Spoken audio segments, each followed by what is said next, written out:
Number 3، کیا رمضان میں سارے جنات قید کر دیے جاتے ہیں یا بعض؟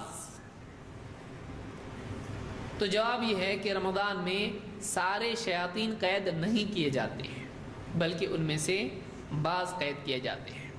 یہی وجہ ہے کہ آپ دیکھتے ہیں کہ بہت سارے لوگوں میں رمضان کے مہینے میں بھی جن آ جاتا ہے۔ بہت سارے لوگ آپ دیکھیں وہ رمضان کے مہینے میں بھی جادو وغیرہ کے اثر سے، جن کے اثر سے پریشان ہوتے ہیں۔ اگرچہ عام دنوں کے مقابلے میں یہ کم ہو جاتا ہے، لیکن یہ ختم نہیں ہوتا ہے۔ کیوں؟ اس لیے کہ بعض جنات قید کیے جاتے ہیں، سارے کے سارے نہیں۔ یہ کہاں سے معلوم پڑا؟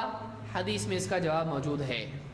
اللہ کے نبی صلی اللہ علیہ وسلم فرماتے ہیں اذا كان اول ليلة من رمضان صفدت الشياطين مردت الجن، کہ جب رمضان کا مہینہ آتا ہے اور اس کی پہلی رات ہوتی ہے، پہلی رات رمضان کی ہے، کیا ہوتا ہے؟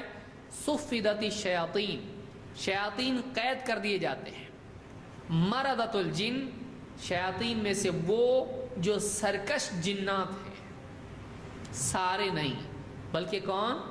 مردت الجن، وہ جنات، مارد کا مطلب ہوتا ہے سرکش، شرارتی، تو بہت زیادہ شرارتی جو جن ہوتے ہیں ان کو قید کیا جاتا ہے، ساروں کو نہیں۔ کوئی آدمی کہے گا سارے جنات تو شرارتی ہوتے ہیں، پھر سب کو قید کیوں نہیں کیا جاتا ہے؟ اس سے کیسے ثابت ہوا؟ یہ حدیث ترمذی، ابن حبان، ابن ماجہ اور حاکم اور بیہقی کی روایت ہے، اور حسن درجے کی روایت ہے۔ ایک دوسری روایت میں اور زیادہ تفصیل سے بات معلوم پڑتی ہے اور بالکل یقیناً سامنے آتی ہے۔ بخاری کی حدیث ہے، کتاب الصیام، امام بخاری نے اس کو ذکر کیا ہے۔ اللہ کے نبی صلی اللہ علیہ وسلم فرماتے ہیں یا ایھا الناس، اے لوگو، انہا کانت ابینت لی لیلۃ القدر، میرے لیے لیلۃ القدر واضح کی گئی تھی، مجھ کو بتا دیا گیا تھا کہ لیلۃ القدر کب ہے۔ وَإِنِّي خَرَجْتُ لِأُخْبِرَكُمْ بِهَا، اور میں باہر نکلا تھا کہ تمہیں بتا دوں یہ رات کب ہے۔ فَجَاءَ رَجُلَانِ يَحْتَقَّانِ، تو دو آدمی آئے اور دونوں آپس میں لڑ رہے تھے۔ مَعْهُمَا الشَّيْطَانُ، ان دونوں کے ساتھ شیطان تھا۔ فَنُسِّيتُهَا، تو رات مجھے بھلا دی گئی۔ یہ بخاری میں حدیث موجود ہے اور یہ رمضان کا واقعہ ہے، یہ رمضان کا واقعہ ہے۔ تو آپ نے کہا کہ میں آیا اور میں بتانا چاہ رہا تھا کہ کب ہے وہ، لیکن دو مسلمان آپس میں لڑ رہے تھے تو ان کے ساتھ میں شیطان تھا۔ جب سارے شیاطین قید کر دیے جاتے ہیں تو ان کے ساتھ شیطان کیسا آیا؟ تو معلوم ہوا کہ شیاطین اس مہینے میں بھی ہوتے ہیں اور خاص طور سے کیا کام کرتے ہیں، اس حدیث سے بھی معلوم ہوا۔ اور رمضان میں بھی آپ کو اس کا دیکھنے کا، مشاہدے کا موقع ملے گا۔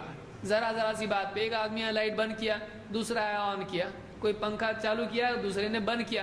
کون بند کیا ہو؟ میں بند کیا ہو، دونوں جھگڑے شروع۔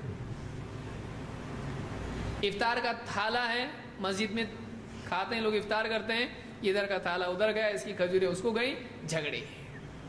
تراویح کے مسئلے پر جھگڑے، نماز کے مسئلے پر جھگڑے، چھوٹی چھوٹی چیزوں پر جھگڑے، ذرا سا بیوی نے جیسا دل چاہتا تھا نہیں بنایا، جھگڑے، آفس میں جھگڑے، اسکول میں جھگڑے، کالج میں جھگڑے، جہاں وہاں مسلمانوں میں عام طور سے۔ اور ویسے بھی انجن گرم ہوتا ہے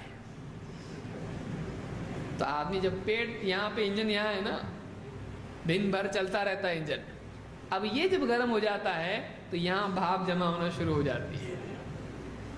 تو ایک آدمی روزے کی حالت میں جب بھوکا رہتا ہے اور اس کے اوپر شیطان اس کے نفس پر اس کا استعمال کر کے اس کو جھگڑے کرواتا ہے۔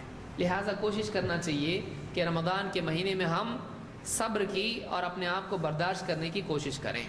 اس حدیث سے معلوم ہوتا ہے کہ رمضان کے مہینے میں بھی کچھ شیاطین ایسے ہوتے ہیں کہ وہ کھلے رہتے ہیں۔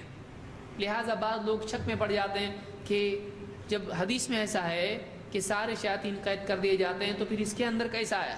یا تو کہتے ہیں کہ یہ ناٹک کر رہا ہے، یا پھر سمجھتے ہیں کہ اس کو شاک دینا چاہیے ڈاکٹر کے پاس، یا پھر یہ سمجھتے ہیں کہ حدیث میں ہونے کے باوجود تو حدیث غلط تو نہیں۔ بعض اوقات حدیث میں شک کرنے لگ جاتے ہیں، تو حدیث میں شک نہیں کرنا چاہیے۔ ہم ہمیشہ اللہ اور اس کے رسول کی بات پر یقین رکھیں، اپنے مشاہدے پر شک کریں، نہ کہ اللہ اور اس کے رسول کی بات پر۔